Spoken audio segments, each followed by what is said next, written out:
курсів Федерації баскетболу України. Сьогодні в нас один лектор Ренато Паскуале.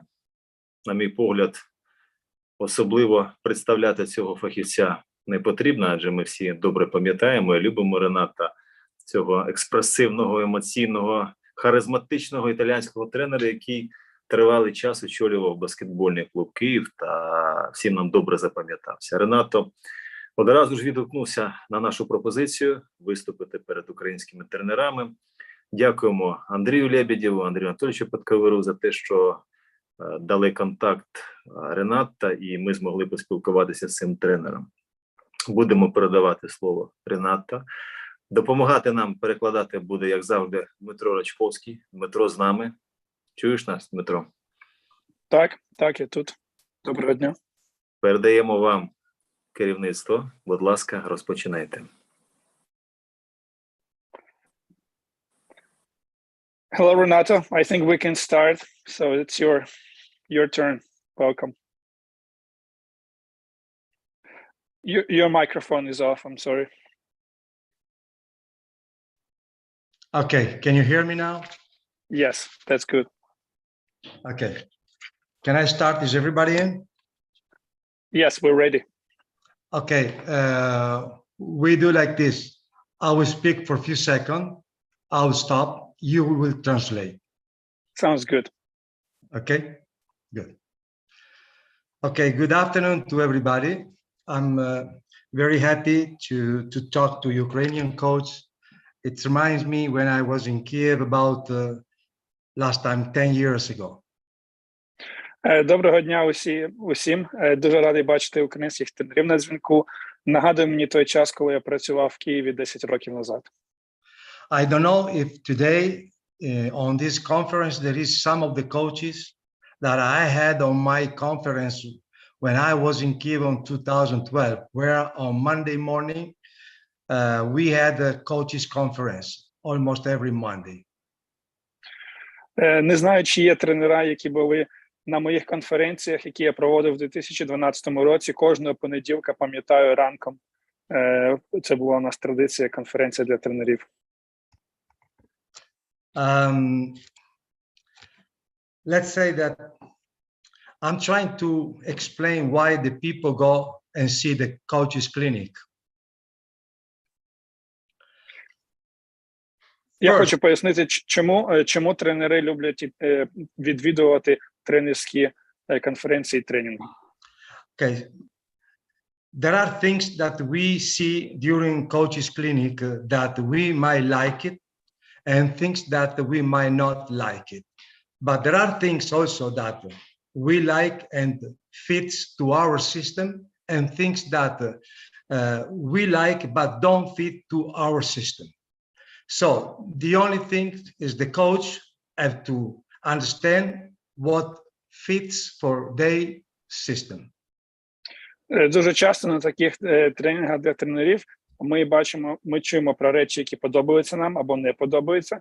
Також є речі, які подобаються нам, але не підходять нашій системі, або також, які не подобаються, але, можливо, підійдуть добре до нашої системи. Тому для тренера дуже важливо розуміти, що саме буде підходити вашій системі. Okay. The topic I have today is my defensive rules. Тема на сьогодні, якою я буду ділитися, це правила захисту, якими я користуюсь. Because it's very difficult for coaches listen to people speaking two different languages for a long time. I will do a first part where I will speak my rules and a second part where I will use my video and I will show part of my rules.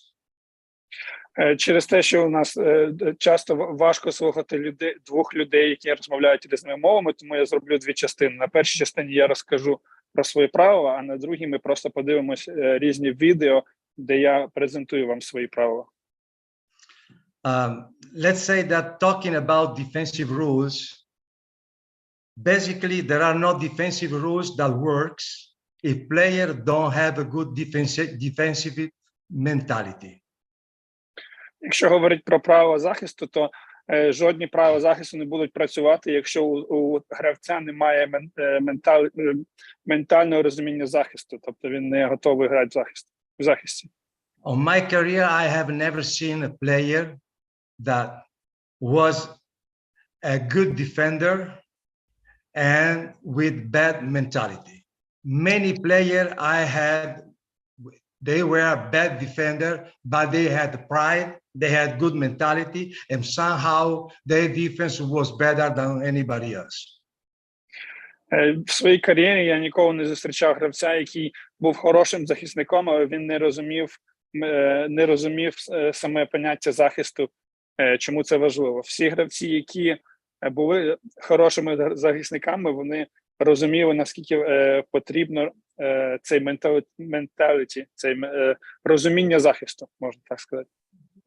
First of all, we need to have good defensive fundamentals. I mean, we have to teach players how to use the feet and how to use the hands and how to keep themselves in a balanced situation. Перше і найголовніше, мабуть, це треба, щоб всі гравці вміли і розуміли основи захисту, тобто як рухати стопи, як справлятися з рухами з руками і як тримати правильний баланс для захисту. Too many times coaches tell the player you have to be in balance, but I'm sure that many coaches don't know how to explain to be in balance. Багато тренерів говорять гравцям, тобі треба тримати цей баланс в захисті, але також багато з них не знають, як пояснити це гравцю, що таке цей баланс і як він має в ньому стояти. Let's say that to be in balance means that you have to keep arms above your legs. In any position you move, you have to be sure that your arms have to be not like this, or like this, or like this, but above the legs, always to keep arms and legs always in the same line. Наприклад, як він показав, для того, щоб був хороший баланс в захисті, руки повинні бути вище і близько до ніг. Не широко, не над головою, не збоку, а дуже близько до тіла, над ногами. Okay, so my first rule now. My first rule is that starts from ball pressure from full court. Every player have to start defending his own man right from the beginning before the opponent team inbound the ball. Перше правило захисту, яким я користуюсь, це максимальний тиск на м'яч, на гравця з м'ячем по всьому майданчику. Перед тим, як вони отримують м'ячик по всьому майданчику, вже повний захист. Keep the player with the ball under pressure right from the beginning means to keep the whole team under pressure.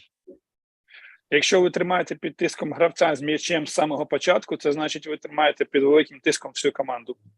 If we give problem to the ball handler right from the beginning, the whole team will have some problem. Якщо ми створимо проблеми для розігруючого з самого початку матчу, то вся команда буде мати проблеми. That's why it's very important we put the mentality on every player to put pressure on the ball. Whatever the ball is, the first rule is ball pressure. Тому ми намагаємось дати розуміння кожному гравцю в нашій команді, щоб тиснути на гравця з м'ячем як можна більше, щоб всі гравці це розуміли і грали так. Second rule. Every player have to stay on the passing line. Друге правило. Кожен гравець повинен бути на лінії пасу. Передачі. I will explain later through the video what I mean stay on the passing line. Пізніше на відео я покажу, що це значить стояти на лінії передачі. But to make sure that you understand if you are on the passing line, it's very simple. Are you there? Yeah. Це, якщо ви can you repeat please again? We had some what I said issues. is there is one thing that make you understand if you are on the passing line, and these things is if your man, the man that you guarding, receives the ball without any move, that means that you are not on the passing line. So you have to make your man moving if he wants to catch the ball. Для того, щоб зрозуміти, чи стоїте ви на цій лінії передачі чи ні, є дуже просте правило, як це зрозуміти. Якщо гравець, якого ви опікаєте, який отримує м'яч, отримує пас і для цього не робить жодних рухів, щоб отримати цей пас, це значить, ви не на лінії передачі. Ви повинні захищатись так, щоб змусити цього гравця рухатися для того, щоб отримати цей пас. The fourth point is a slow down ball reversal. The ball has to go from one side of the court to the other side of the court as slower as possible. Четверте правило – це сповільнити як можна більше рух м'яча з однієї сторони майданчику на іншу. Тобто перехід з м'ячем на іншу половину поля має бути як можна повільний. Сповільнити їх як можна більше.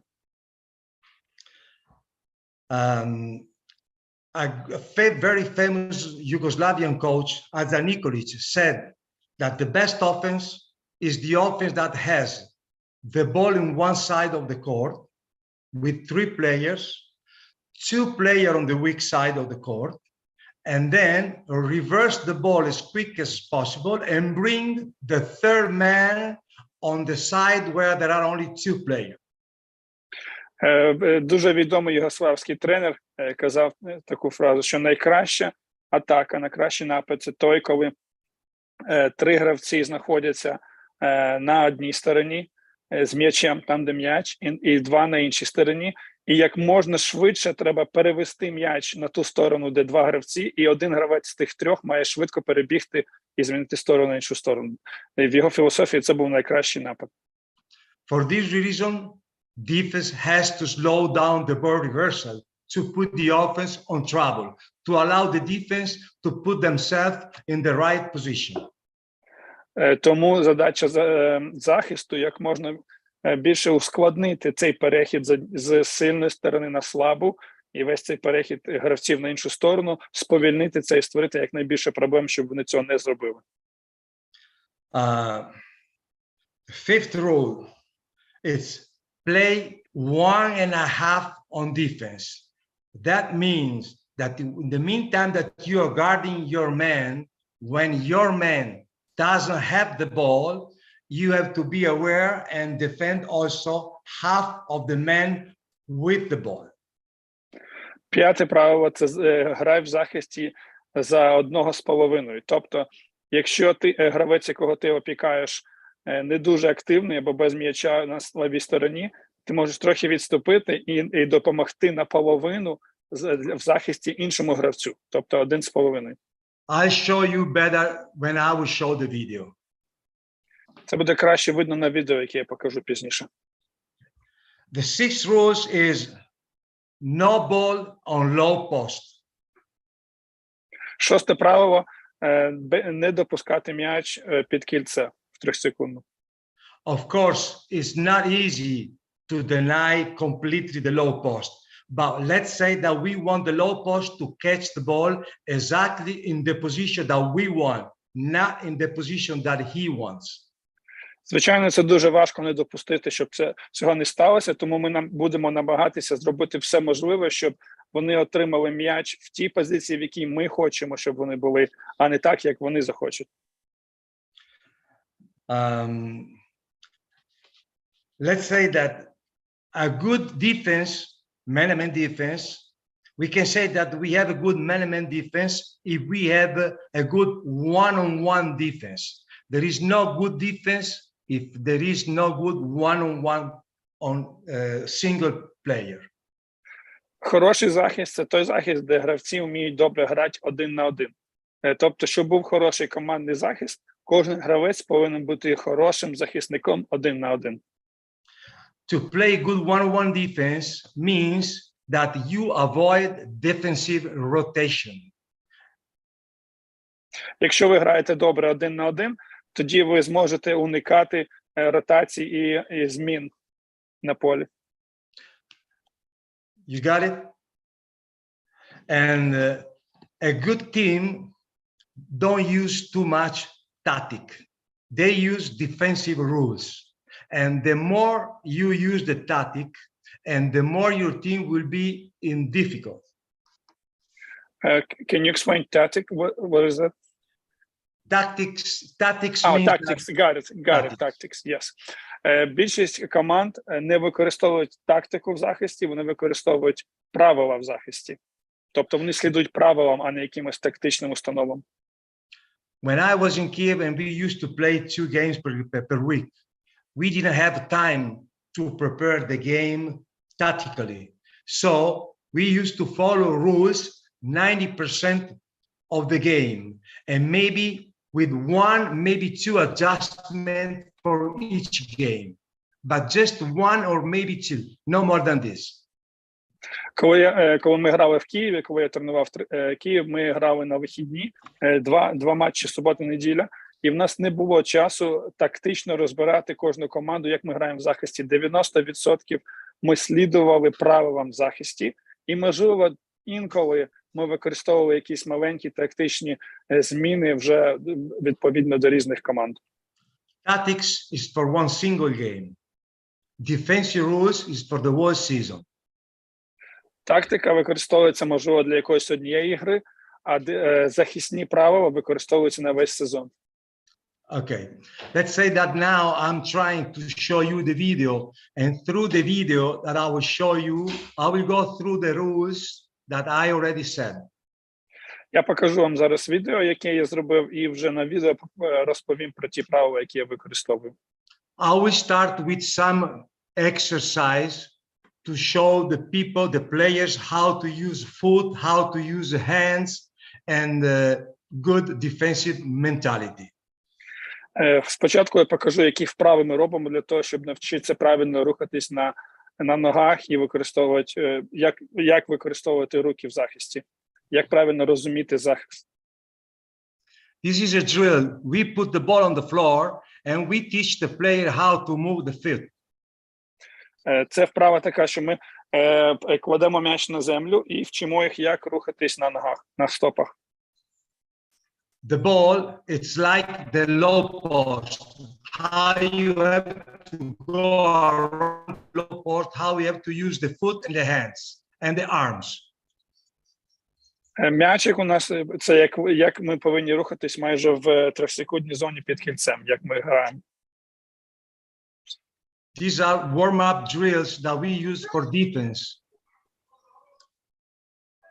Це вправи, які ми використовуємо для захисту. When the player go in front, has to call ball to warn the defensive team to defend behind. Коли гравець спереді, він завжди кричить бол, м'яч, для того, щоб попередити захисників за ним. Here is how to keep the contact of the player, how to defend the position. The red team have to try to catch the ball with 5 seconds, and the white team had to try to keep the red team away from the ball. В цій вправі команда червоних повинна доторкнутися, взяти м'ячик за 5 секунд, а команда білих має не дати їм взяти цей м'ячик. І вже на наступному відео ми бачимо, вони помінялись. Try to use only body and legs and not arms. Можна використовувати тільки ноги і тіло, але не можна використовувати руки для захисника. Okay, here is to try to teach the player how to react on every move of the player with the ball. Now, I fake the pass and everybody go on the passing line. The other side, again, the same. Ця вправа показує, тренує їх, як швидко реагувати на зміну на майданчику, куди рухатись, в якому направленні. Here, again, on the passing line. Тут знову на лінії передачі. Yes, and then slide down, step back on the dribble. І коли вниз, то це... Sorry, what did you say last part? Okay, you see one more time now. The first exercise where stay on the passing line. The second one, the second drill was while the coach was dribbling the ball, the defensive player have to step back and make one slide back and recover. Перша вправа була більше як тренуватися бути на лінії передачі. This is stay on the passing line. Це на лінії передачі.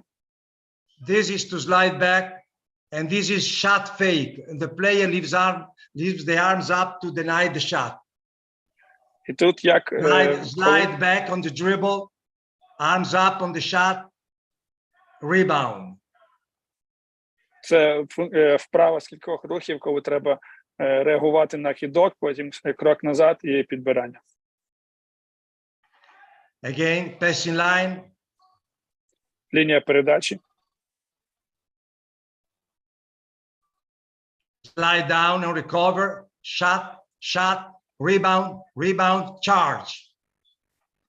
Крок назад, повернення в позицію, потім захист хідка і підбирання. І в останньому це прискорення. Після цього. Okay, here is stay on the passing line means that the player has to see both balls, basketballs, and then go and touch the ball before the ball bounces on the floor 2 times. Ця вправа допомагає відпрацьовувати, як стояти правильно на лінії передачі. Both coach can leave the ball down. He has to be ready and see which side the ball is going down and go and take it. So that means that he has to be on triangle position where he can see both ball. In this case, is ball and ball instead of ball and the man. Stay on the passing line triangle. В цій вправі він повинен бачити обидва м'ячики, і коли якийсь один з тренерів відпускає м'яч до землі, він повинен побачити це і зловити його до того, як він вдариться об землю. Тобто це вправа, як бачити захисника і м'яч в грі, бути на лінії передачі.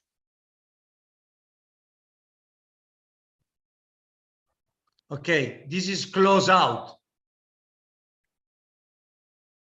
Вправа на close-out.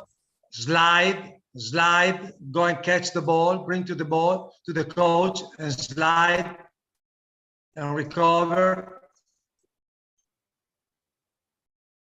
Тобто вправо відбувається спочатку close-out, потім слайди вліво-вправо, щоб забрати м'яч, повернутися в позицію захисту і прискорення.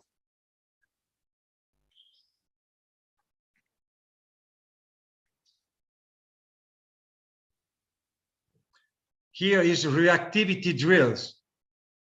The red player with the red shirt has to try to catch the ball. When he show hands, coaches has to pass the ball. And the defenses behind have to try to jump on the passing line. Це вправа на реакцію. Гравець в червоному повинен отримати м'яч і віддати тренеру, а захисник повинен перехопити м'яч.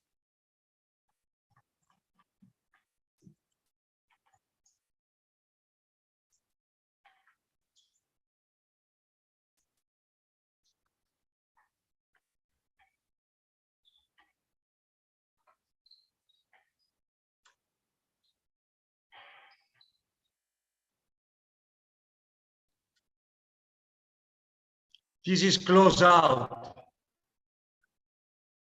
Ще одна вправа на close-out. First, the player have to run to the ball with only one arm up and then keep the same arm in front and the same leg. Left arm, left leg. Гравець має підбігти з рукою вверх і постійно залишатися в цій позиції. Ліва рука вверх, ліва нога перша. Most of the coach teach close out with the square feet and square arms. Більшість тренерів вчать close-out з ногами на одному рівні, руками теж. Here the player has to slide down and recover. Відбувається слайд назад і знову. Slide down and recover. You see, the player changes. Sorry.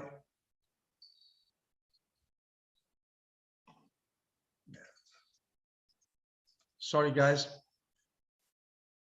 No problem.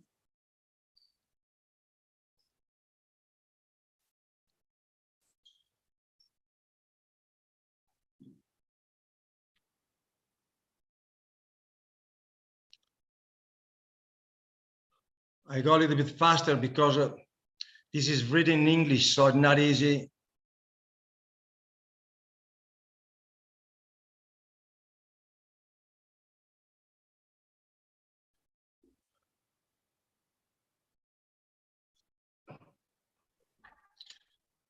Okay. Teach the player how to stay in front of the ball. Тут ми вчимо захисника, як постійно залишатися перед м'ячем. Keep these arms to avoid the player to change the change hand and go crossover, and keep the other hand on the passing line. This protect the crossover, and this one stays on the passing line. Ближня рука захищає від переведення м'яча на іншу сторону, тобто кросовера, а інша рука захищає від передачі.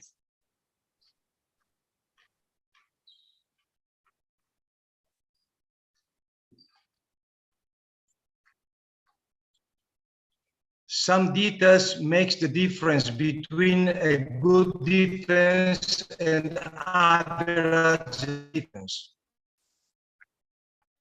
Sorry, sound didn't work well. Can you repeat your last phrase, please? I said that little details makes the difference between a good defense and an average defense. Маленькі деталі являються великою різницею між хорошим захистом і чудовим захистом.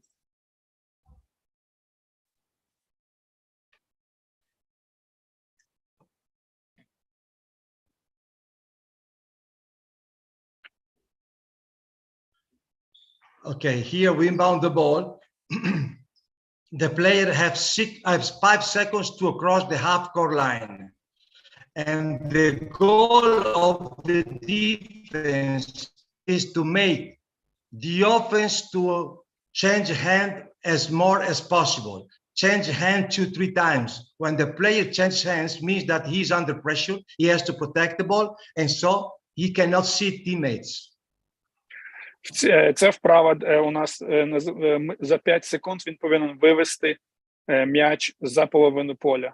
Завдання захисника змусити нападаючого як можна більше частіше змінювати напрямок і змінювати ведення в одну і в іншу сторону. Що це значить? Коли він змінює ведення в одну чи іншу сторону, він зупиняється, він відчуває тиск, це значить, що він під тиском і повинен змінювати напрямок.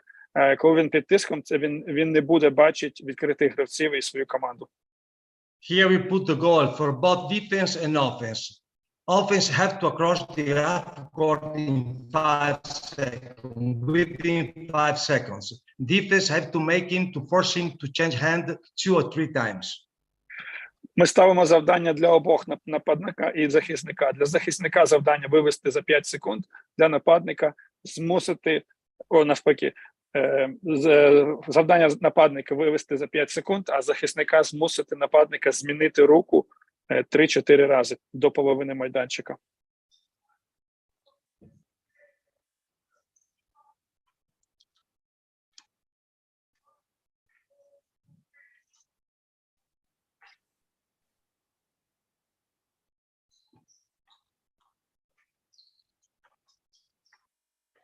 Here we put 2 cones half court.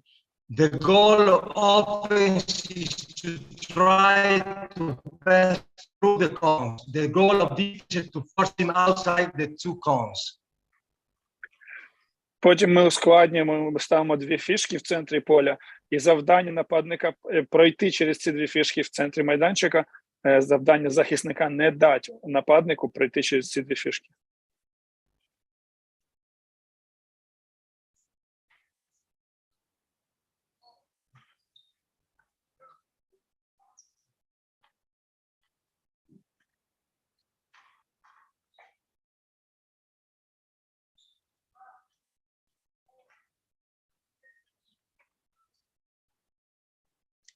Okay, one more thing. Here we put the player with the ball in the situation that he has to score and right away to put himself in defensive position.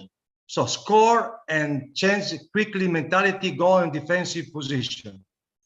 Вправа починається з того, що гравець з м'ячем має забити спочатку, і одразу після цього він грає в захисті. Тобто ми вчимо їх розуміння захисту одразу після забитого бути готовими захищатися.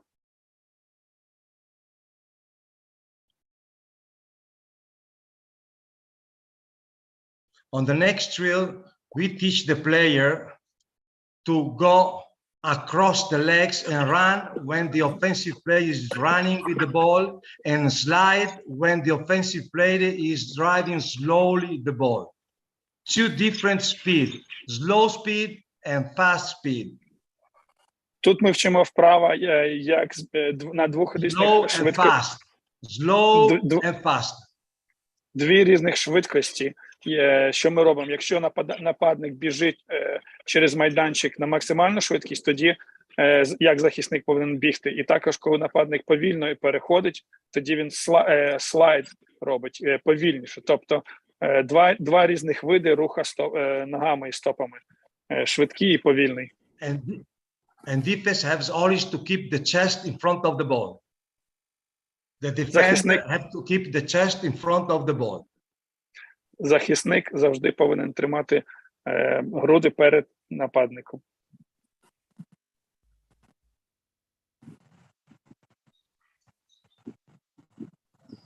Okay, now we talk about how to defend the backdoor cut. Here you have a player, a couple of players on the right side, a couple on the left side. Okay. What we teach now is when, let me see if I can show. Ми зараз покажемо, як ми захищаємося від входу за спиною, backdoor. Look at this, look at this. Look, the player stays with one hand on the passing line. As soon as this guy here goes backdoor, the first thing to do is that the defensive player has to turn his head first and then run. Look at this. Change his head, put the hand on the passing line. Дивіться, з правої сторони, коли йде спочатку захисник правою рукою захищає лінію передачі, і як тільки нападник вбігає в лицеву, бекдор, одразу повертає голову і вже змінює позицію руки з іншої сторони, захищаючи бекдор пас. Okay, let's say that the first thing to do when the players go backdoor, on the first step, the defense slide. On the second step, the defender has to turn his head. Here. Дивіться, на перший крок відбувається слайд, коли в бекдор в лицеву біжить гравець, а на другий крок вже повертає голову і розвертається.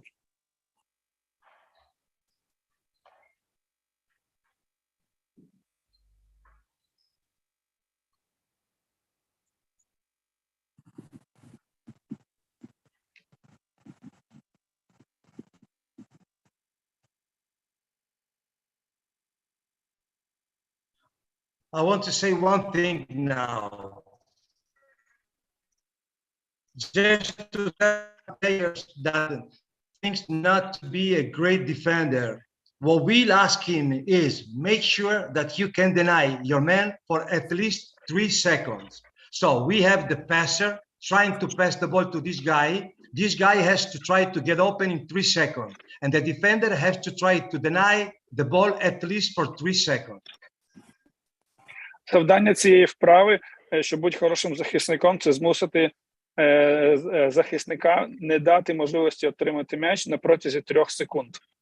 Тобто за 3 секунди він повинен захищатися так, щоб нападник не отримав м'яч.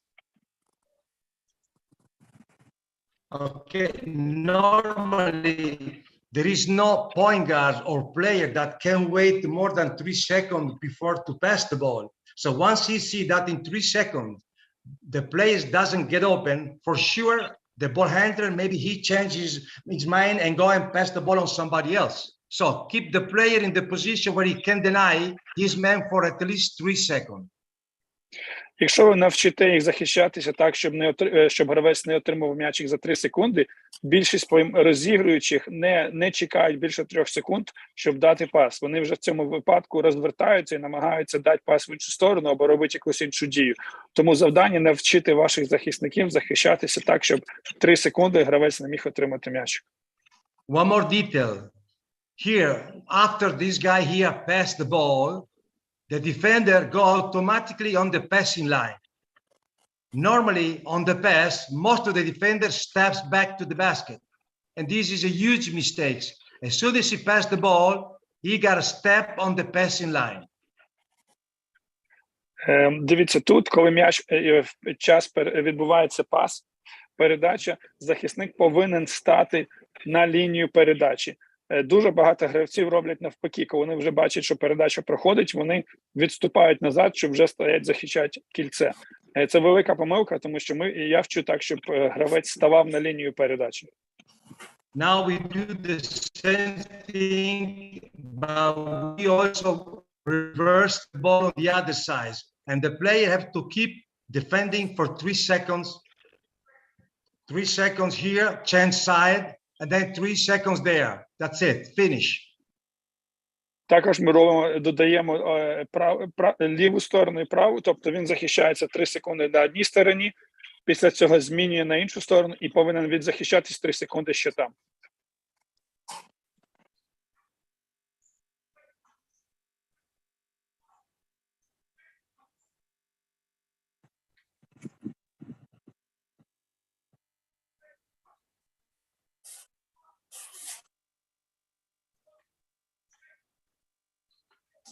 Now is a different drill. Here, the player has to go backdoor and defend ball reversal. Defend slow down ball reversal. 3-second defense. Arms on the passing line. Backdoor. Post up. Player deny the low post. Player slow down, ball reversal.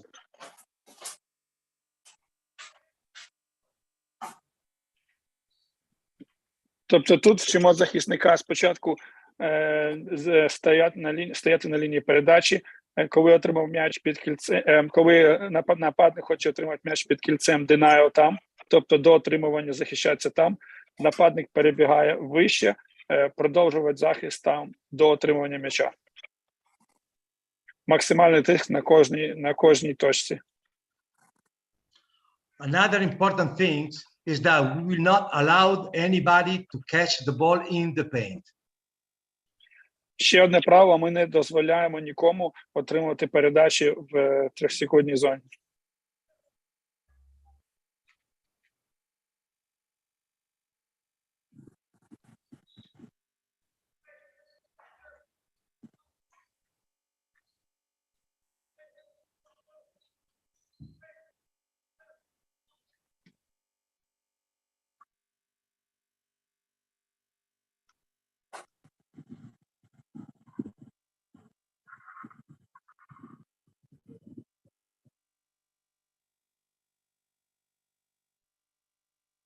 Now we talk about weak side cut. We have a player with the ball, defender, and offensive player that we don't see now. Look, what we want to do is put the chest and try to cut the way to the offensive player. Don't let him go straight to the ball, force him to go to baseline or behind the 3-point line. Це вправа на те, як захищатися проти входу зі слабкої сторони. Тобто захисник, як ви бачили, повинен стояти на лінії передачі і зустріти його груддю для того, щоб він не пішов і не отримав пас одразу, а змусити його йти в лицеву лінію або вибігати назовні. Не давати отримувати відразу м'ячик, коли він вбігає. The goal is not allow him to catch the ball in the paint, in the 3-point area. Ціль – не дати йому отримати м'яч в 3-секундній зоні.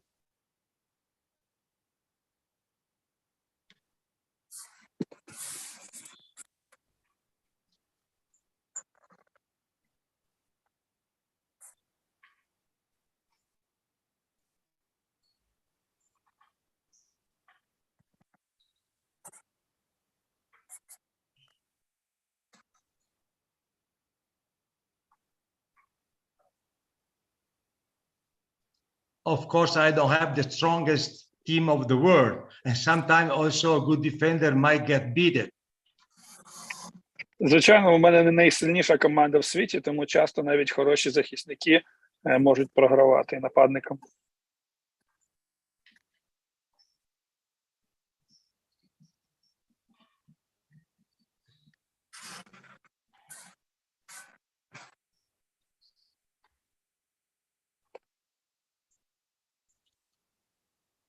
Here again, cut, post up, ball reversal, and deny. Stay always on the passing line. Make your man move if he wants to catch the ball. Stay on the passing line. Defend the paint. Defend the low post. Slow down ball reversal. Тут знову бачимо, стоїть на лінії передачі, потім повністю denial, не дати отримати в 3-секундній зоні, повернення м'яча і повний захист до отримування м'яча за зоною. This is more teaching mentality. Give them a good defensive mentality. Protect the paint. Don't let anybody catch the ball on the paint. Don't give any easy pass. Це все для розуміння для їхнього розуміння захисту. Вони повинні мати розуміння цього захисту, що не допускати отримувати м'яч в 3-секундній зоні, не давати вільних пасів, щоб м'яч не переходив вільно з рук в руки. Тобто навчить захисників розуміти це. Now we have this player here, pass and go and try to get the ball in the paint. And then we have another offensive player coming up here to try to reverse the ball. Бачимо, що один гравець віддає пас і входить в зону, інший вибігає. So to defend the ball, this player here will be very important to deny this player here and force him to catch the ball as farther as possible from the basket. Завдання того, хто під кільцем, не дати отримати взагалі м'ячик, а завдання на трьохочковій витиснути як можна далі від штрафної зони нападника. And again, ball reversal. Deny, stay on the passing line. І знову відбувається пас. Треба стояти на лінії передачі.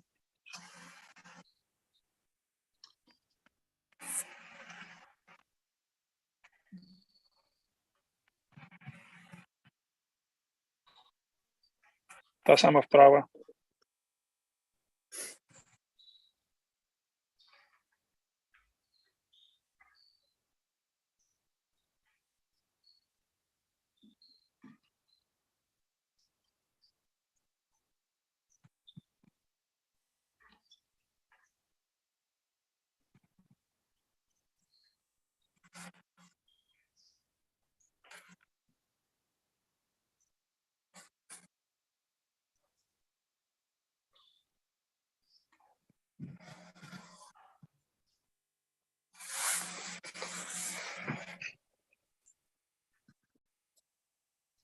This is 2-on-2.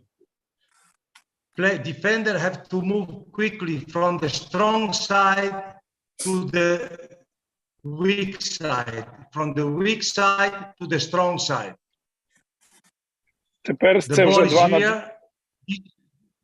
This is playing the strong side, this is playing the weak side. Це вже вправа 2 на 2, де ми вчимо захисників рухатись з сильної сторони на слабу, швидкий перехід. This player has to come on the strong side.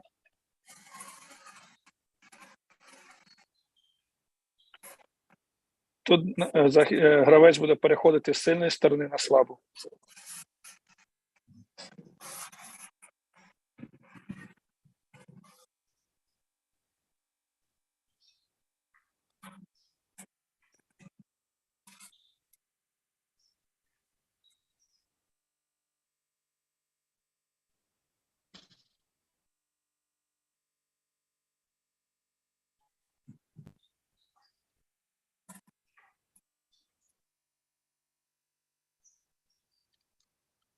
Now, how we defend backdoor and weak side cut.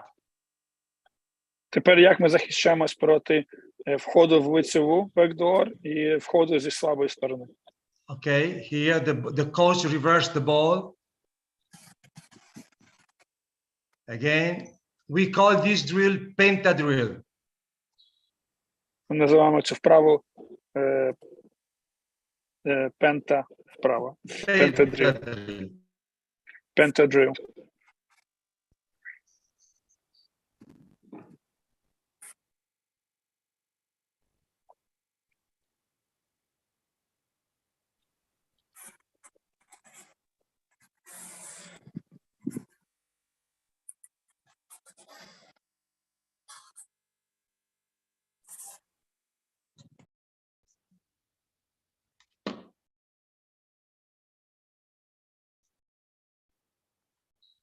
Okay, when I said before the rules, play 1.5 on defense. That means that you have to defend your man and half of the man with the ball. It means help and recover. Here, the defender exaggerate. He went too much.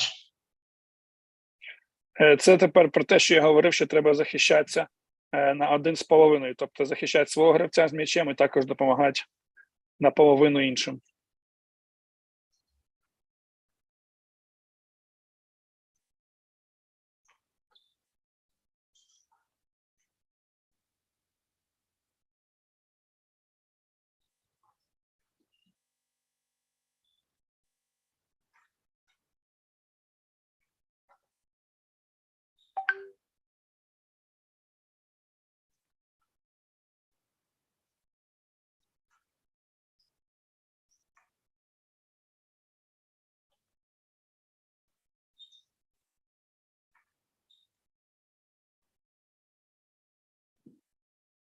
Now the same thing we do when the ball goes on the low post.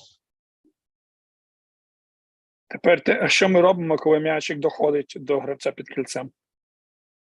Okay, the defender stay halfway and defend half the player with the ball and his man.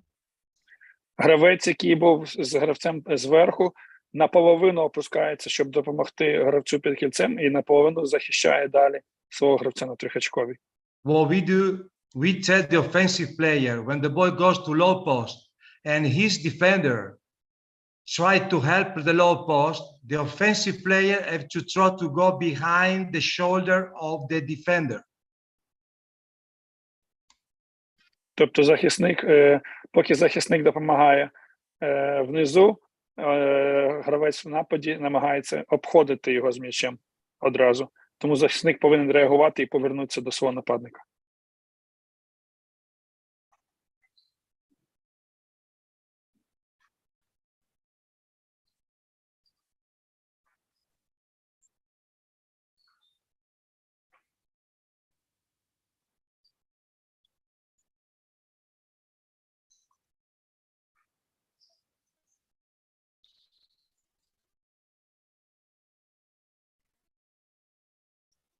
These drills we do is to avoid defensive rotation, help and recover, avoid as many rotation as possible.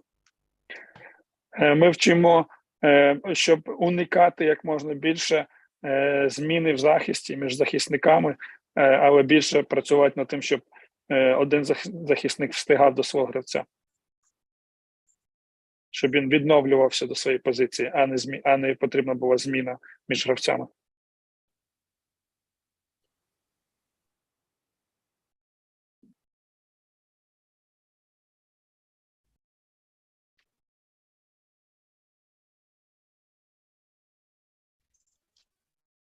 The low post dribble the ball. On the dribble, we gotta go and try to catch the ball. Ball pressure before the ball goes to low post. Тобто максимальний тиск на м'яч перед тим, як м'яч піде під кільце передача. Okay. One more detail. Look the position of the low post. Дивіться на позицію під кільцем.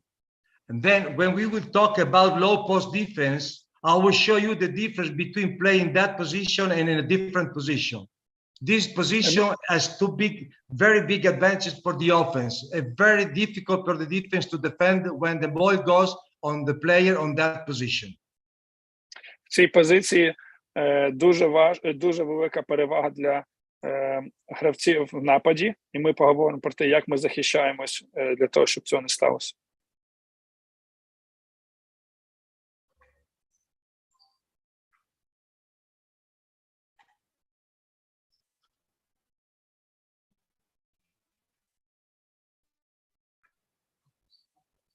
The difference before and now is then when the ball goes to low post, he turns his head and look at the ball and he's man.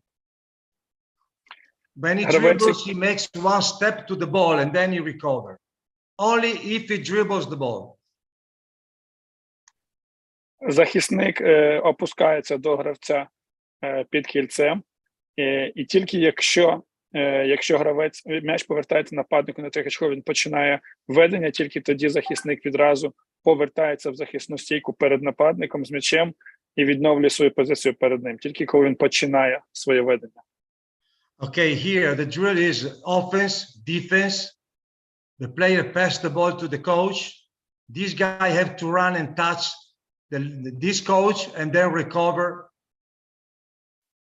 В цій вправі відбувається передача на тренера. Захисник повинен опуститися до тренера під кільцем, доторкнутися до нього і повернутися в свою позицію до нападника. Встигнути в захист.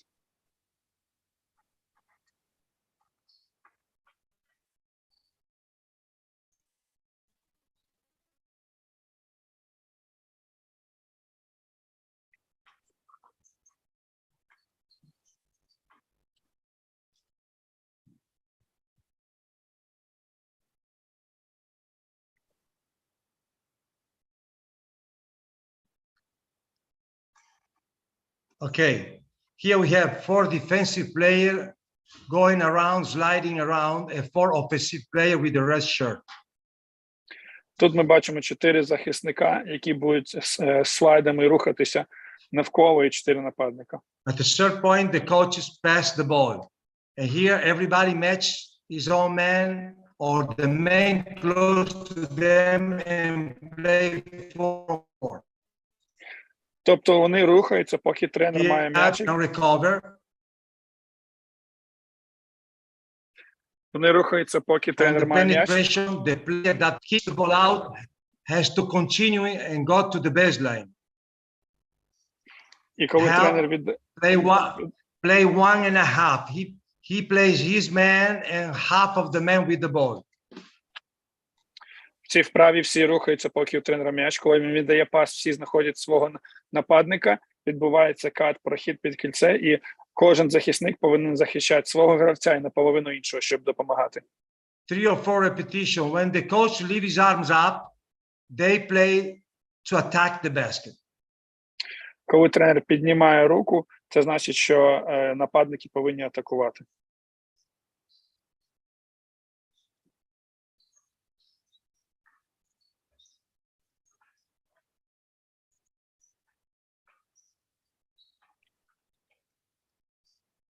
Тобто, поки він не піднімає руки, вони просто проходять і скидують пас, поки він не скаже атака.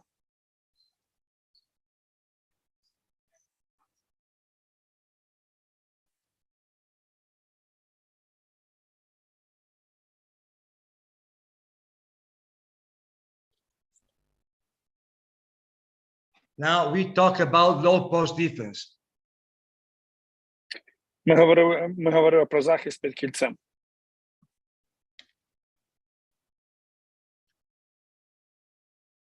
Ми поговоримо про захист під кільцем.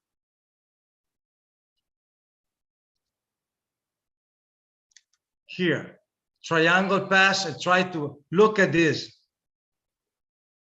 Look, this is square. Here.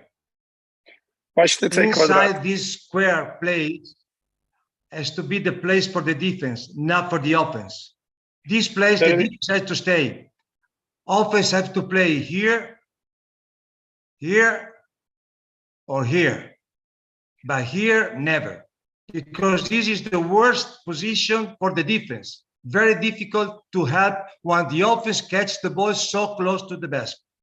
So at the beginning of the training camp, when I start the season, I put I design a square place like this in both sides. So when we play 1-on-1, 2-on-2, or 4-on-4, or 5-on-5, nobody on offense have to stay in this position.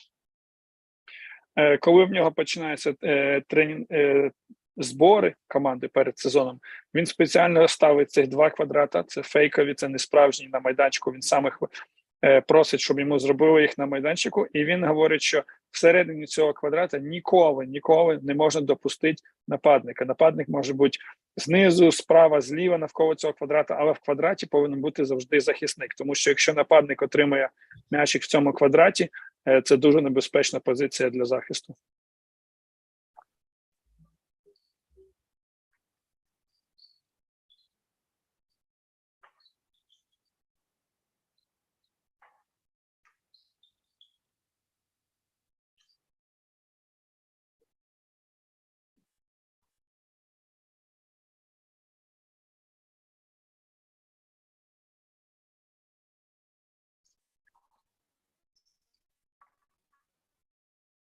Here we go 2-on-2. Now, the ball goes there, which is out of the square.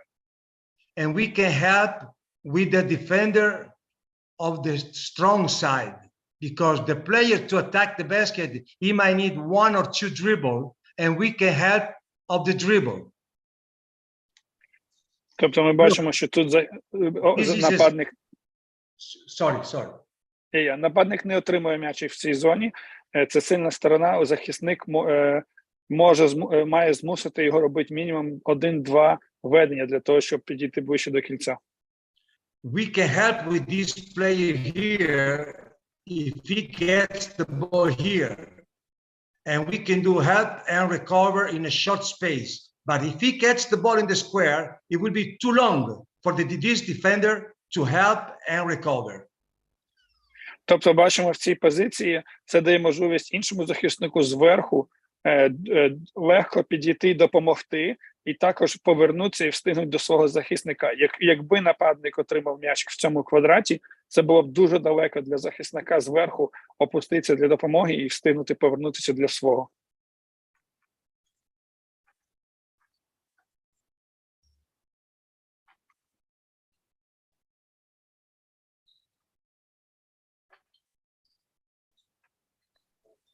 Again, he gets the ball out of the square. We can play in position where you can see that your man and the ball. You can play 1.5. Your man and the half of the player with the ball. Тобто, ще раз бачимо, в цій позиції є можливість у гравця зверху допомогти, захищати зі своїм. Нападник може також опуститися і допомогти внизу. Грати в захист 1,5, як він говорив.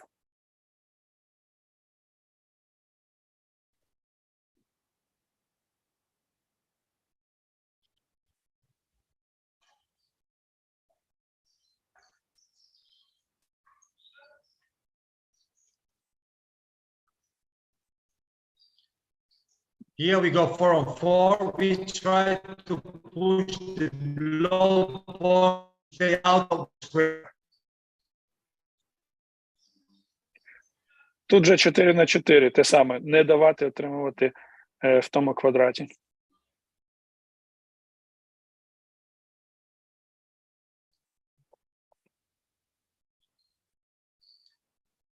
Here, the offensive player gets the ball close to the baseline, below the square place.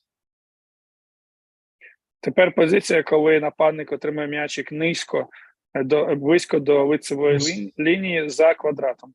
In such case, the defender has to push him to the baseline, and we help with the weak side player. В такому випадку захисник повинен витиснути його до лицевої лінії, і захисник зі слабої сторони підключається і допомагає.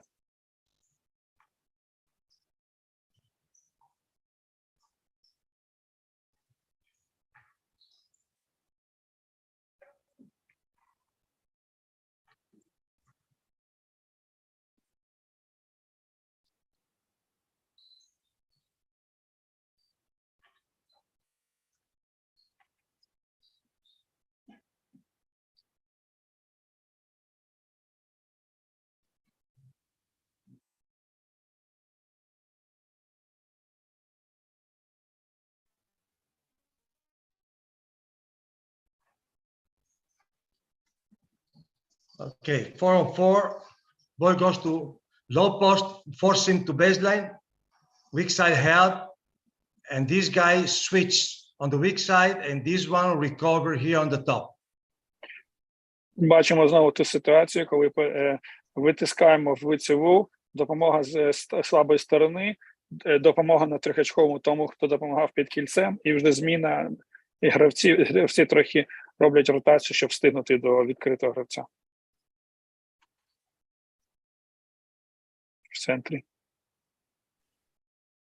Now we talk about back screen defense. Тепер поговоримо захист проти заслону в спину. Okay, here's the rules that we have is protect the paint, as we said before. So this player here is defending the man that is screening, and he has to protect the paint. His goal is do not allow the ball to go here in the paint. Ми пам'ятаємо, що наше правило не дати отримати м'ячик в трьохсекундній зоні, тому гравець, ми бачимо, захисник, який захищає гравця, який ставить заслон в спину, повинен зробити все можливе, щоб не дати отримати іншому гравцю м'ячик в зоні. We want to make sure that we protect the paint. Nobody pass the ball in the paint. Ми зробимо все можливе, щоб м'ячик не пройшов до гравця, який входить туди в трьохсекундну. Another detail, this player have to see the player with the ball. Like to say, here, I'm aware, I'm ready to catch the ball. So he has to discourage this player to pass the ball inside. Дуже важливо, щоб цей захисник, який захищається з тим, хто ставив заслон, постійно бачив м'ячик, даючи сигнал, що я готовий, я перехоплю пас, якщо він туди піде, і тому має зробити все можливе, щоб розігруючий не хотів пасувати в трьохсекундну зону.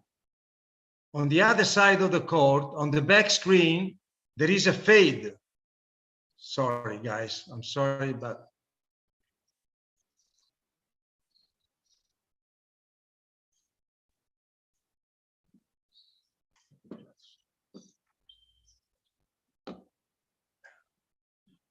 one second, because I get lost here. Okay. Here, protect the paint and recover. Захищаємо Here, зону і відновлюємося. if the player fades, goes on the corner, it's automatically switch. Якщо гравець намагається пройти, то одразу відбувається зміна.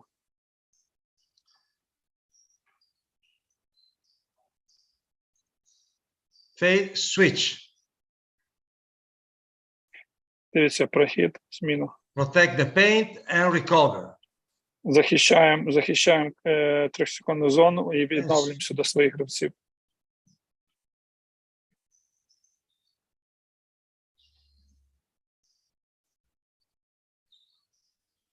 Dima, Yes? one thing you have to tell everybody that this video to teach how to defend, which is not exactly the intensity and the rhythm of the game. It's just how we have to show the rules more than the intensity that we need as we normally use in the game. Це відео показує більше правила, як захищатися, не саму інтенсивність гри, як вони грають в захисті всюди, але тільки приклад того, як треба захищатися в таких моментах.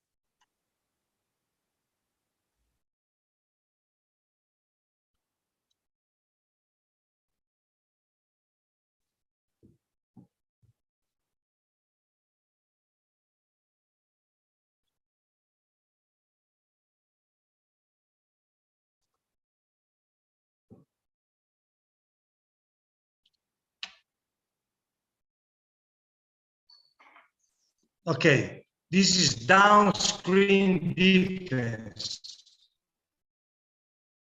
Ball pressure on the ball. Stay in front, don't deny the low post. On the other side, okay. It's very important you see the fit of the defender while he's manning screening the ball. the defender has to keep the feet always above on the passing line and not behind on this position. Це приклад того, як треба захищатися, щоб не дати нападнику отримати м'яч в 3-секундній зоні. Look at this guy here. Дивіться, якщо ноги за захисником, то він отримує м'ячик.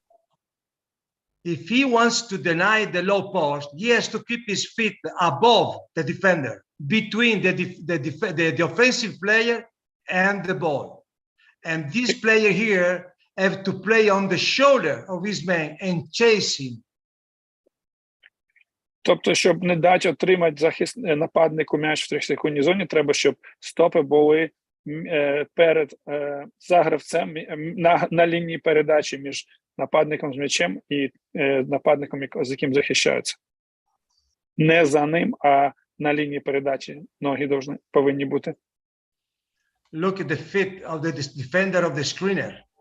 This one stay on the shoulder of the offensive player, and this player keeps the feet above between the screener and the ball. Бачите різницю в захисті захисників, які захищаються з гравцем, який ставить заслони, який стоїть, нападник, який має отримати. Тобто один стає з боку біля плеча, це якщо захищаєшся з тим, хто ставить заслон, і з центровим, який хоче отримувати, захищаємось на лінії передачі. Most of the big man defender, they play between the basket and the screen. And every time the screener get the position here, they are never in the position to try to deny the low post. It's very important that while the offensive player is taking a screen, his defender have to stay between the ball and the screen, and not between the basket and the screener. Дуже часто центрові стають в позицію між кільцем і нападником, який виставляє заслон. Коли навпаки повинен бути denial повний, коли захисник стоїть на лінії передачі, не давають можливості отримати м'яч. Okay, this is a drill more for mentality than for technique. Okay, here the coach throw the ball to the glass, and the team that catch the ball stays in offense, and the other team play in defense. The offensive team has to shoot the ball before 6 passes. If they cannot shoot the ball before 6 passes, the ball goes to the defense. Це вправа вже більш на розуміння захисту, тобто грають 4-на-4, тренер кидає м'ячик, і команда, яка забирає підбирання, грає в нападі, і в них є 6 передач до того, щоб зробити атаку. Якщо за цих 6 передач, після 6 передач їм не вдалося кинути м'ячик, м'яч переходить іншій команді. Of course, they can score also after 1 or 2 passes, but not after 6 passes. Звичайно, вони можуть набрати очки до 6 передач, тобто після 1, 2, 3 передач, але не після 6. Okay, 1, 2, 3, 4, 5. You got to shoot 6, and then you got to shoot. They hold the ball. Ви бачили, 6 передач вони зробили і кинули по кільцю. 1, 2, 3. Good. So now we want the defense to give a goal to the defense that they have to try to defend as hard as possible 5-6 passes. Завдання захисту, щоб відзахищатися так сильно, щоб не дати можливості кинути після 5-6 пасів. One more thing. After the red team score, they have to go quickly on defense and try to anticipate they inbound the ball. Після того, як червона команда забила очки, вони відразу змінюються в захист і повинні зрозуміти, куди підуть передачі, щоб перехопити.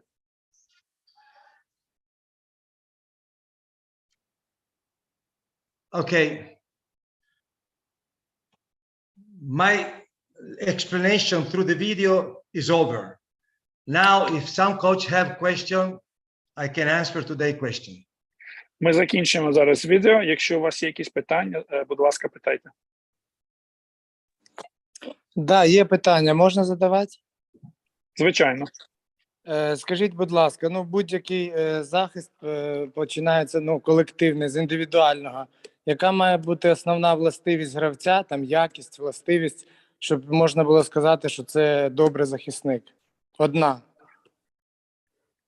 So any good team defense starting with individual defense for players.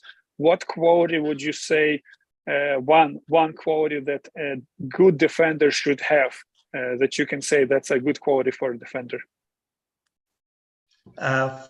First of all, the quality of a good defender, he has to be a good athlete. I never seen a good defender if he's not a good athlete. So he has to be a good athlete. But let's say if you are not a good athlete, you have to know the technique, how to put the position, your position. When the defender is in a good position, he has done 80% of his job. But when you are out of position, out of balance, you can't play defense at all. Перш за все, для того, щоб бути хорошим захисником, треба бути хорошим атлетом, тобто бути в хорошій формі, тому що захист потребує атлетичних здібностей. Але, звичайно, якщо це вже є і присутнє, то найголовніше, мабуть, це технічне розуміння позиції в захисті. Якщо ви знаєте, як зайняти правильну позицію в захисті, то це 80% успіху. Дякую, правильна відповідь, бажання. Перекласти? Як хочете. He said probably also right answer would be desire of the players to be a good defender. Say again, what's the question? No, that was like a comment that probably also desire of the players to be good defender. Absolutely. Right? When I said before, pride, they have to be pride. I don't want to get beaten because I don't want to show stupid to the people. So pride is very important, desire and pride. Також дуже важлива гордість, своя гордість, щоб не опозоритися і не відчувати, що тебе обіграли. Тобто гравець має мати цю гордість, щоб не допустити, щоб інший гравець його обіграв. Дякую. Thank you very much. You're welcome.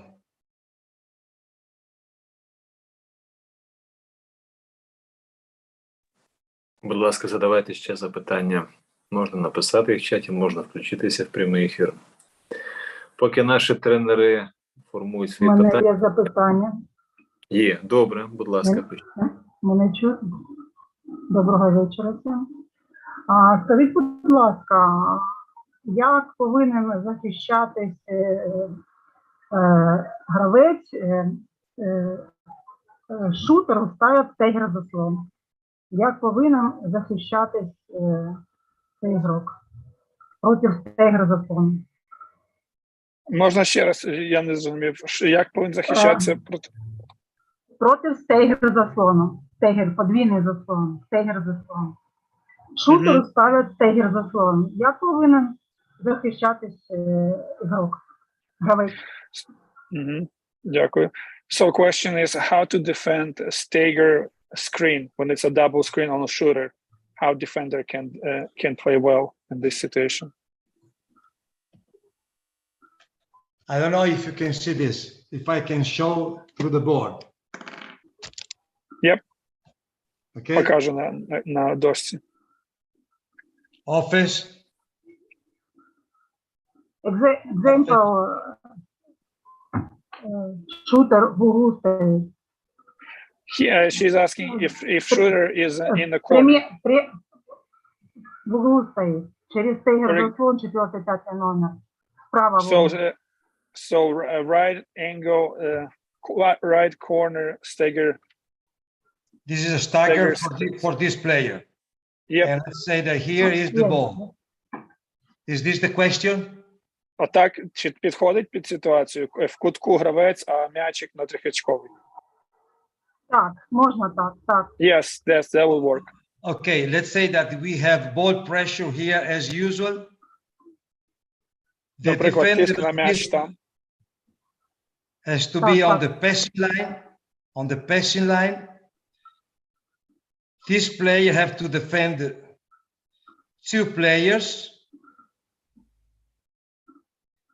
This defender goes through the first screen and chase on the second.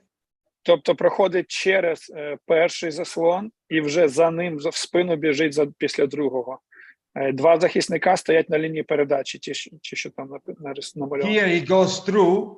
Тобто спочатку проходить між двома, а потім за ним в спину біжить. And this guy here play help and recover. Гравець там допомагає. If this go like this one change. Якщо один гравець нападник опускається, то тоді нижній гравець внизу допомагає. Listen, when you write with the pen, the person that has the pen always wins. One thing is to design and one thing is to be on the basketball floor. Каже, це є велика різниця, коли тренер малює на дошці, бо завжди тренер з ручкою намалює так, що виграшна ситуація буде для тренера. На майданчику зовсім інша справа. Я розумію. Дякую. Thank you. Okay, listen. Я прошу прощения, если я не говорил по-русски, но я не могу. Мой английский лучше, чем русский язык. И я хочу сказать спасибо to Дима и спасибо все тренер.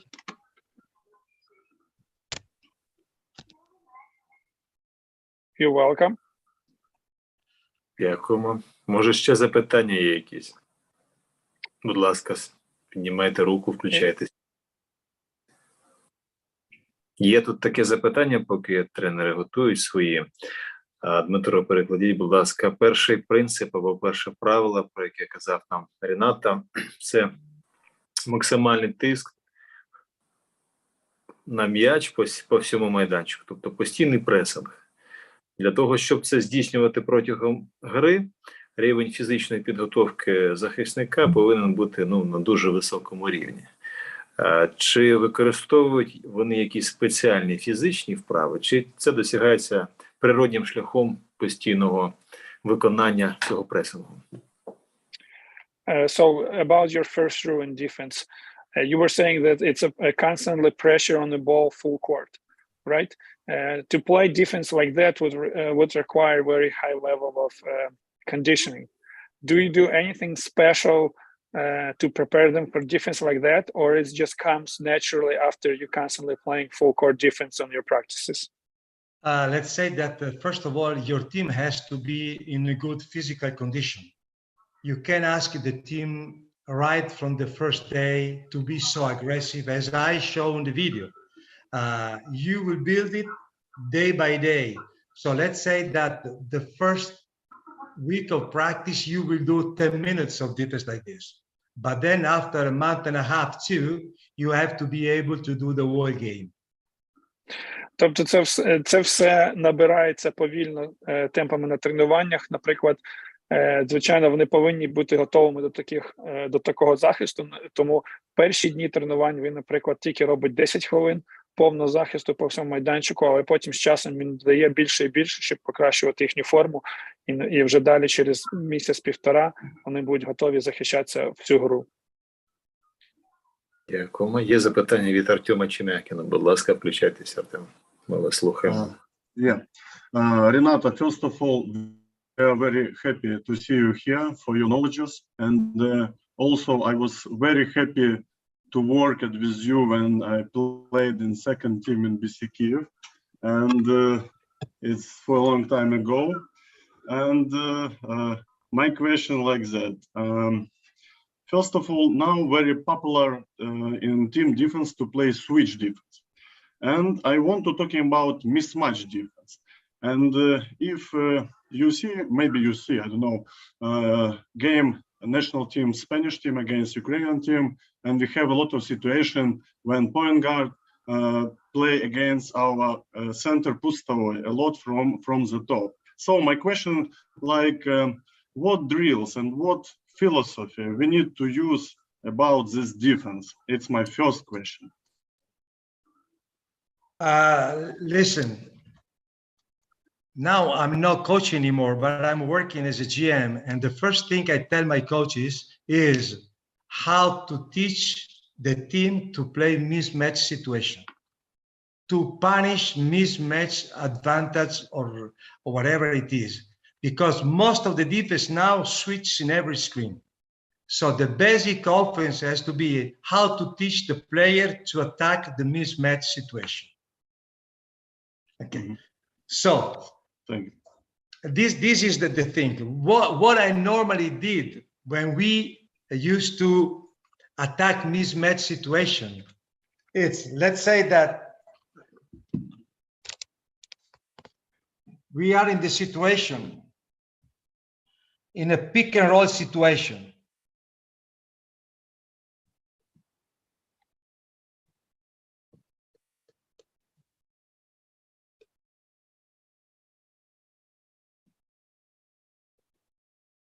Switch.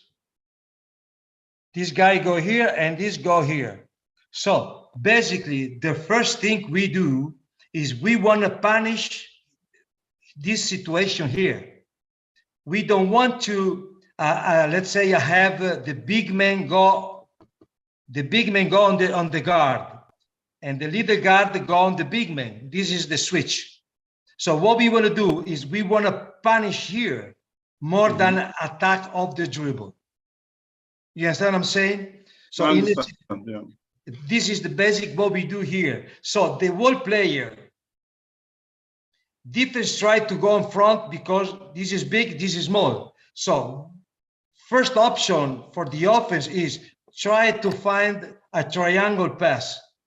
Second, if there is no triangle pass because this guy go inside here, ball back here, and then we attack from here. But the first option has to be high, low, try to find the solution to attack this position here.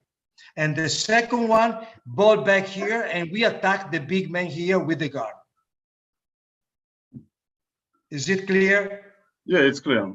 Thank you for your answer. Very interesting. And my second question about young generation. So we have sometimes problems, our players don't talking about defense, same in like in team defense and individual defense. So we want to hear the signal, we want to hear the voice of our players, but it's problem. And what we must to do from kids education about basketball? I understand. I have a very simple exercise. I learned it when I went to United States and see some university team. And the coach says that he had the same problem with his team. Рената, можна трошки, бо не всі розуміють, Діма, переклади, будь ласка, що не всі розуміють, що я розумію, що в тебе добра пам'ять, але ж не настільки. Давайте, якщо ви питаєте по-англійськи питання, то ви зупиняться, щоб я перекладав його іншим, хто не розуміє ваше питання, добре?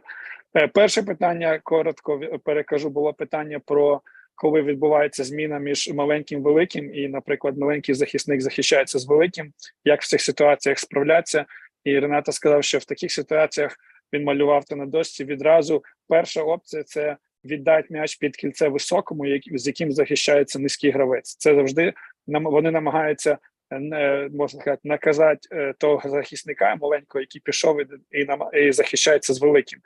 Пас намагаються дати відразу під кільце, якщо не виходить, то через трикутник, бо захисник, скоріш за все, буде стояти перед, менший захисник буде стояти перед високим гравцем, щоб не дати йому отримати, тому через трикутник можна доставити м'яч до нього.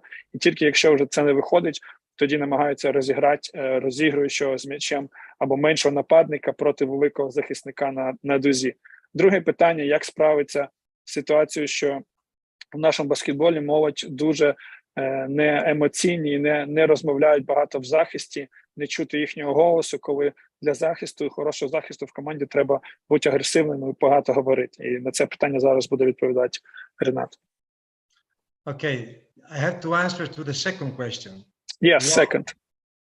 When the players do not talk to each other, do not communicate. The best drill I have seen in my life, in every single drill, just because the player know to each other and they know each other's name. Every time a player has to make a pass, if I have to make a pass to Dima to Cola, while the ball is flying to Dima, I have to call Dima, and Dima have to say Renato. And then when Dima passed the ball to Cola, Dima has to call Cola, and Cola has to call Dima. So you will have always somebody with the ball making a pass, calling the name, and receive somebody calling his name. This is the easy way to make the player to talk to each other. Коли він був в Америці, він побачив в коледжах вправу дуже просту на комунікацію, як там в чаті. Наприклад, він пояснює, що дуже проста вправа, коли пасують м'яч в якійсь вправі, гравець, який пасує іншому гравцю, постійно, поки м'яч летить в повітрі, повинен називати ім'я того гравця, якому він пасує. Тому виходить, що під час цієї вправи вони всі звикають до свого голосу, постійно всі розмовляють і постійно називають імена тих гравців, яким вони пасують. Дуже проста вправа, яка навчить гравців розмовляти і бути голосними. Super. Thanks a lot for your answer. I'm very happy to hear you, like all Ukrainians generation. I hope I can be back maybe one day. Cool. Сподіваюся, що зможу колись повернутися в Україну. Cool. Bye-bye. Thank you. Дмитро, там є в чаті запитання від Дениса Парвадова. Давайте перекладу його. Thank you very much for your lesson. Renato, question would be like that. What you would choose, what player you would choose to play in defense?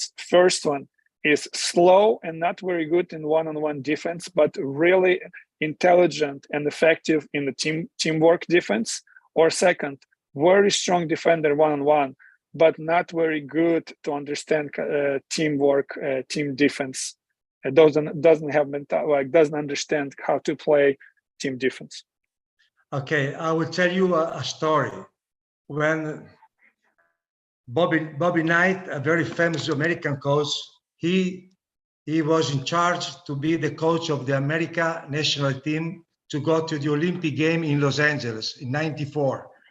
He has to choose the player, and he chose very good offensive player and not very good defensive player. And this coach was very famous to be very strong, to teach very strong defense.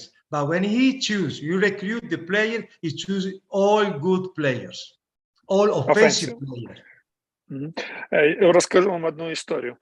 Був такий тренер, дуже відомий тренер Бобі Найт, і він тренував збірну Америки на Олімпійські ігри в Лос-Анджелесі, які відбувалися. І от він рекрутував гравців, і він вибрав команду, яка складалася з усіх гравців, які дуже хороші нападники. Цікава деталь, що це був тренер усім дуже відомий за дуже сильну і потужну, за дуже потужний захист і як він грає в захисті. Але на всю команду він вибрав гравців, які грають дуже добре в нападі. So at the press conference, one journalist asked the question, Coach, you are very famous to be a very good defensive coach. How come that you choose all offensive players? І на прес-конференції в нього запитали: тренер, ви дуже відомий тим вашим захистом, як ваші команди грають в захисті. Чому ви вибрали всіх гравців, які грають дуже добре тільки в нападі? He says, God give talent. I can teach defense. І він повів: Бог дає їм талант, а я можу навчити їх всіх грати в захисті.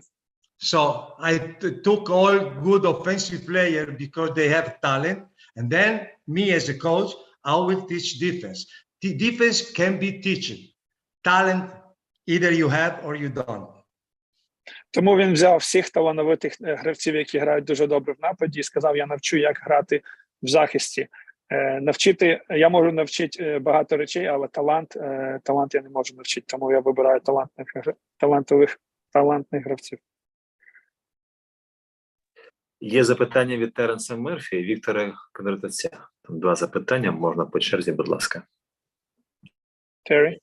Діма, чи зможеш переводити потім, да? Yes. Okay. Hi, Renato. That's Terry. Hi, Terry. Hi. I have a question. you were very involved with basketball in Canada, helping develop that. As you look back, what were like two or three things that have contributed to their success? Like they've had a lot of pro players and really done well. What would you say now? Thanks. Listen, Dima, maybe Can I- first. Є.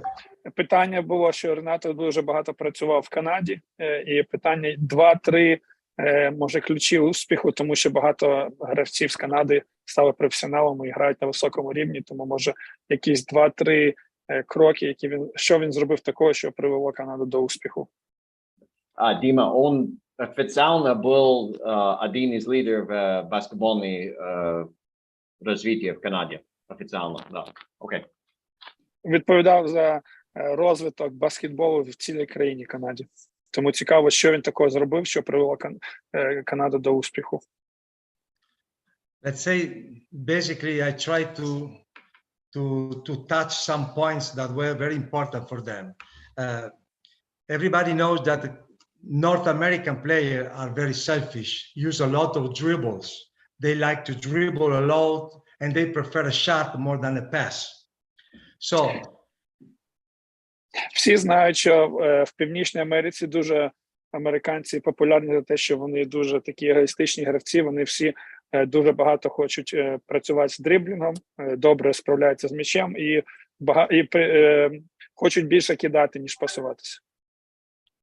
okay, the first thing I try to put on their mentality is a point that we call 2 seconds. Nobody could hold the ball more than 2 seconds, either with the dribble or without dribble. Я хотів навчити їх, перш за все, такого правила, як правило 2 секунд, коли кожен гравець не повинен бути з м'ячем довше, ніж 2 секунди. Неважливо, він стоїть з м'ячем чи водиться з ним, не більше 2 секунд. Second thing, I try to teach them that every time you make a pass, you find a friend. Every time you skip an open pass, you have somebody that hates you. So it's a good relationship with passing the ball. So don't hold the ball too much and try to be a good friend and try to make easy pass to your teammate. Друге, що я намагався навчити їх, що кожен раз, коли ви віддаєте передачу, ви знаходите нового друга. А кожен раз, коли ви не віддаєте передачу, вільну передачу на відкритий кидок, ви знайдете того, хто буде вас не любити і ненавидіти. Тому я кажу, це звичайне правило людських відносин. Давайте пасуватися, щоб будувати хороші відносини з людьми і мати більше друзів. The third thing, shooting form. That was very important. For them, the most important fundamental was dribble. Dribble and play one-on-one with weird shot. And I tried to teach them that they were not shooting the ball because they didn't have good shooting form. And so we work a lot on the shooting form to get more confident on shooting than on dribbling the ball and make bad shots. І третє, ми дуже багато працювали над формою кидка, тому що більшість з них дуже мало звертало уваги на те, як вони кидали. Вони всі були сфокусовані на тому, як мати хороший дриблінг і закінчувати гру 1 на 1 з якимись дивними кидками в кінці. Тому ми фокусувалися на кидках, на формі кидка, як вони можуть отримати цю впевненість від правильних кидків. That was the basic 3 points that I would try to point every practice, every day to the player to make them change mentality. Це основних 3 правила, які я намагався ділитися і навчати інших тренерів і гравців кожен день.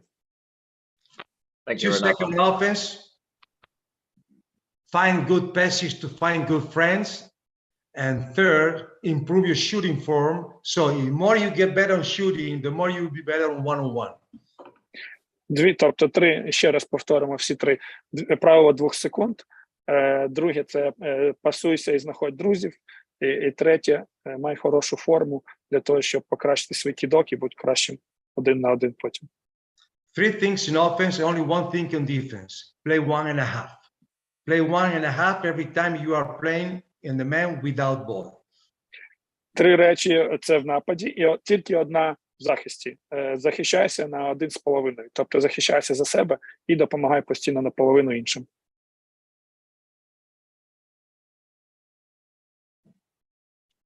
Hugh? Добрый день, меня слышно? Да. У Слушай. меня такой вопрос относительно детей, подрастающего поколения. Есть, у меня в принципе такие есть комбинированная защита, которая работала на мне очень хорошо. Это, я имею в виду такое понятие, как один есть игрок, как вот в детях часто определяется один-два игрока, которые играют, а остальные просто представлены рядом. Ну, это не секрет, я считаю. И часто ставят одного игрока, против него по всей площадке специально прилипают игрок, и он уже один ничего не может сделать. Насколько это можно перенести в дальше более взрослый баскетбол? Целесообразно ли это применять комбинированную защиту против одного игрока, а прессуем, а других нет? Целесообразно это применять или нет? И насколько это можно включить в практику, в тактику игры в защите, или лучше придерживаться определенной тактики, если, например, игра уже началась, какие-то пошли изменения, и наша тактика не подходит, или мы будем придерживаться правил? Вопрос целесообразно, вот это вот именно комбинированная защита в дальнейшем будущем. So question will be like this: in the youth basketball, very often young guys of 5 players on the court could be 1 or 2 that could play very good basketball, and 3 other players are not as good anymore, not as good yet.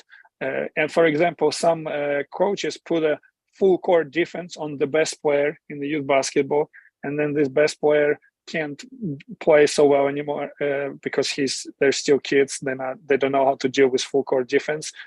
Question is, if this is a good defense, a good method to use in defense in youth basketball, when you put defend, like using maybe even couple players to defend the best offensive player in another team to cover him, or maybe use other methods in the youth basketball, and this one maybe not as useful.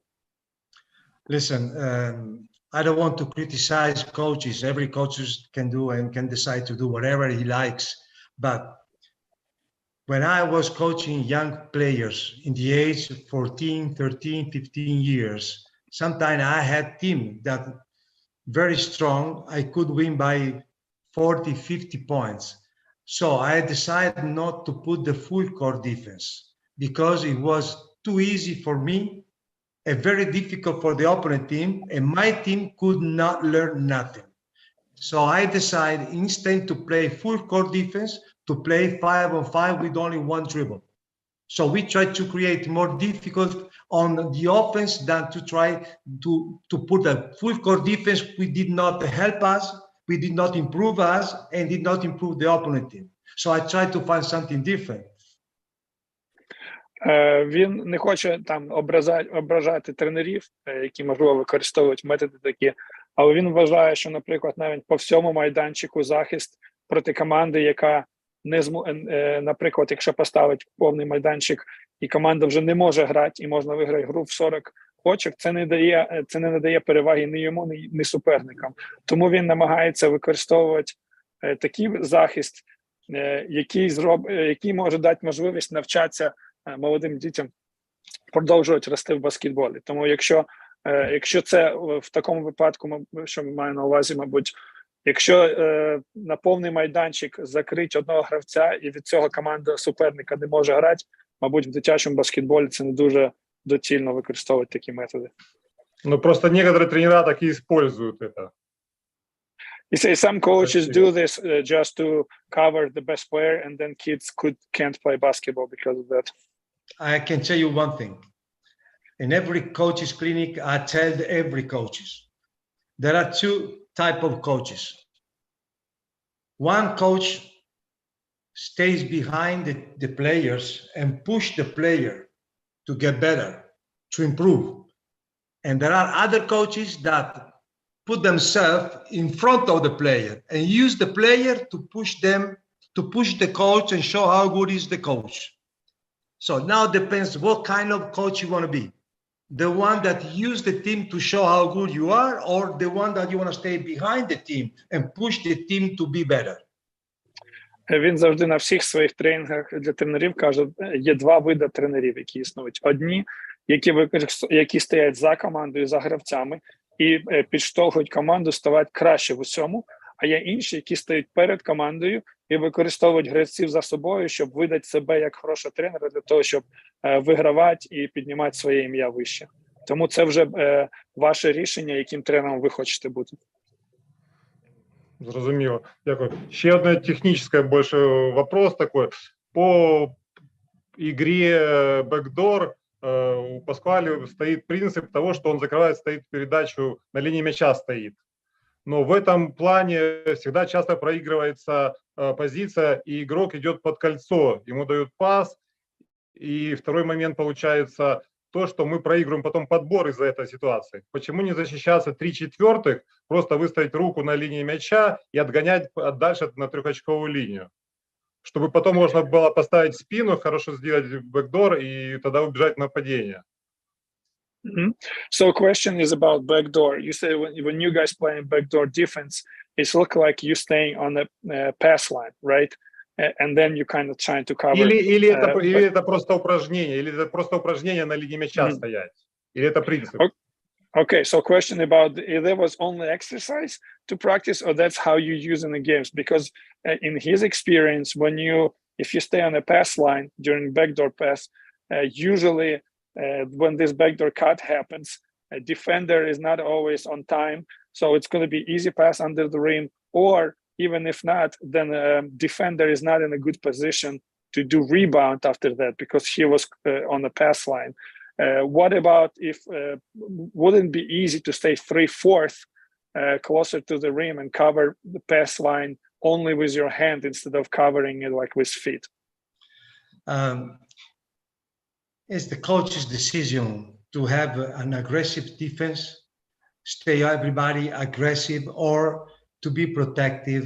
And just because, and especially in the young age, there are no good outside shooters. To win games is easier to keep the 5 players inside the paint than to be aggressive. But to prepare players for high level, you have to be aggressive and push the player to try to steal the ball instead to protect the paint. But I understand that for certain level, some coaches prefer to win a couple of more games to protect the paint, stay in the paint, and let them shoot from outside. But you do not build player for high level. Каже, це вже він розуміє питання. Так, це рішення вже тренерів, чи бути агресивними в захисті для того, щоб перехопити м'яч, чи бути більш пасивними і захищати зону під кільцем. Це є два різних.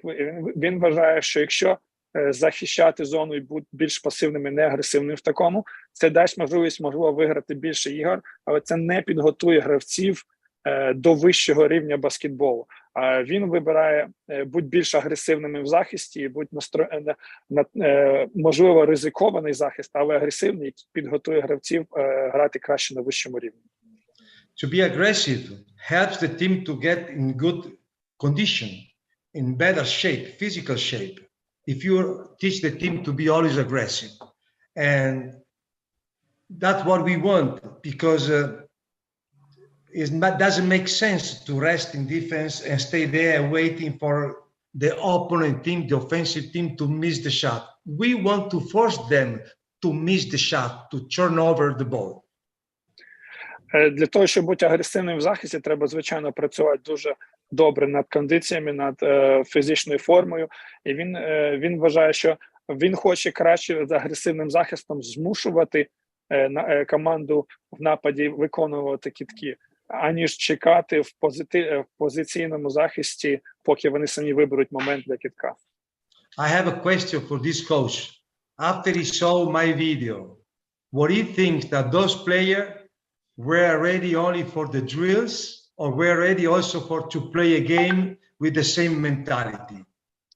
Питання тепер до вас, Віктор, від тренера.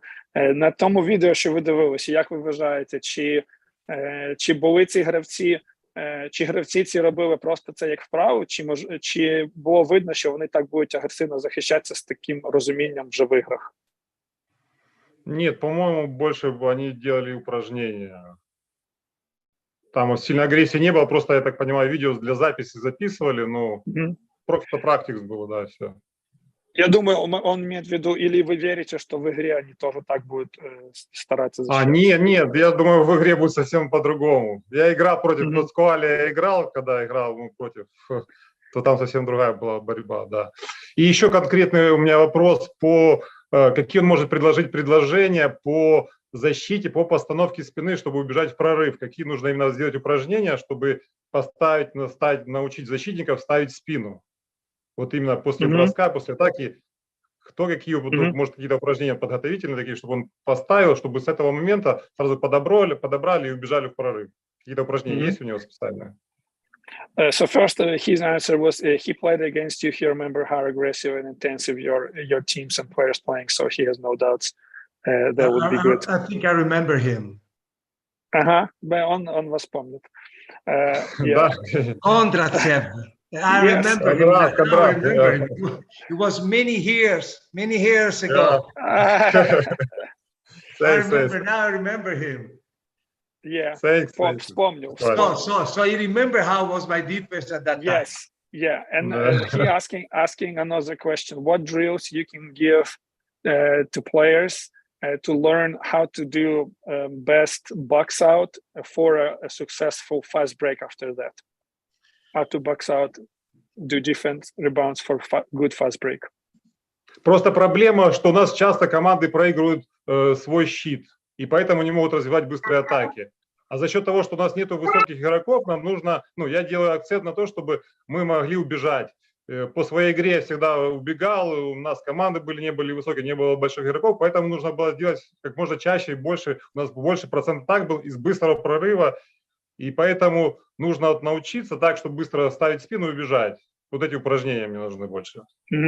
So when he was younger, he learned that if you don't have a size, fast breaks are very useful. But for players that his players are not very good in rebounds, and they don't have enough, and if they don't have, they're losing defensive rebounds, then they won't have fast breaks. What drills and what can help them to learn do good box out for fast break? Listen,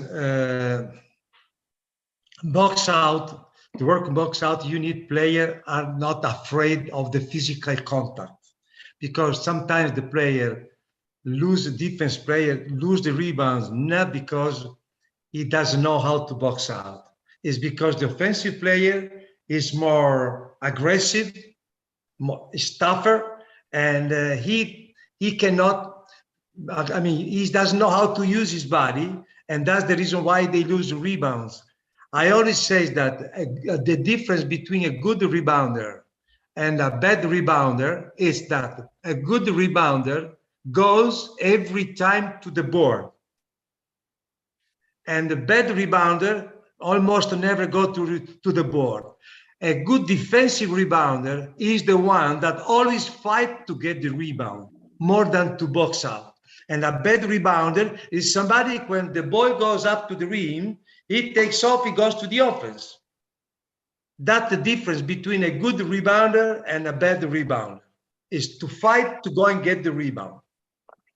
Говорить, велика різниця між тими, хто добре підбирають м'яч і ставлять спину, і погано, в тому, що вони хороші гравці на підборі не бояться фізичного контакту. І це номер один право, навчить їх не боятися фізичного контакту для того, щоб ставити спину. Бо це є велика різниця, коли в підбираннях. Чому програється підбирання? Тому що захисник не хоче сильно боротися за той м'яч, який вискакує.